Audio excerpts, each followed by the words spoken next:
Clutch वगैरह उसने अपने हिसाब से उसकी मॉडिफिकेशन करके चेंज किया था और वो छलियां बेचता था।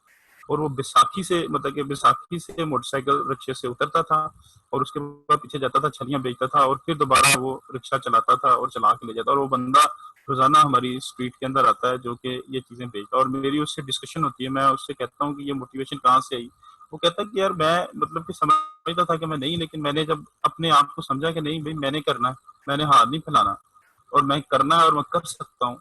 तो कहता कि मैंने जब ये मॉडिफाई करवाया वो इलेक्ट्रिशियन से जाके ऑटो वाली शॉप के ऊपर अपने रिक्शे की मॉडिफिकेशन कराई, तो मैंने देखा कि मैं अब कंफर्टेबल जोन में हूँ तो मैं इसको चला सकता हूँ। तो अब मैं कहता है सारा ये तुम्हारे सामने ही है, सारा कुछ करता हूँ। बैसाखियों से उतरता बेचारा डिसेबल है और वो मतलब के बाइक चलाता है, रिक्शा जो ऑटो रिक्शा है वो चलाता है, उसके बाद अपना सारा इनकम जो है वो करता है। तो अगर वो कहता है, वो बंदा कहता है कि अगर मैं इस माजूरी को अपनी कमजोरी बना लेता है कि शायद मैं नहीं कर सकता, तो कहता है जी मैं पूरी उम्र हाथ फैलाने थे और मैंने इशारों पे मांगना मांगना था। ठीक है।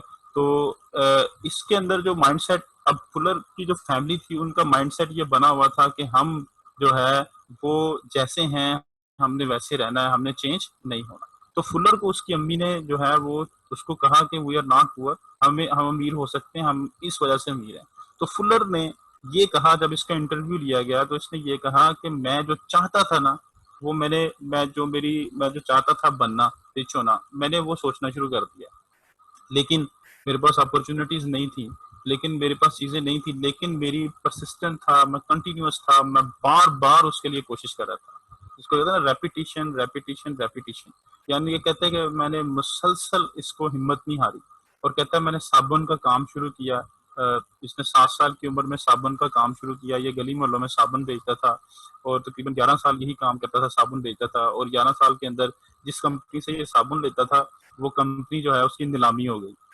ठीक है। वो कंपनी तकरीबन उसकी जो कॉस्ट थी वो 1,50,000 जो थी डॉलर, वो उसकी कॉस्ट लगी थी। और फुलर के पास जो से वो सिर्फ $25,000 थे। और इसने अपने सारे दोस्तों से पकड़ के तकरीबन अरेंज किया। और जिस दिन यानी कि इसने एडवांस 25,000 दे के उनको, और बाद में अपने दोस्तों से, फ्रेंड्स से, रिश्तेदारों से कुछ पैसे इकट्ठे किए, तो इसके पास तकरीबन 1,40,000 इकट्ठा हो गया था टोटल, जो बाद में इसने 1,35,000 इसने बाद में दिया।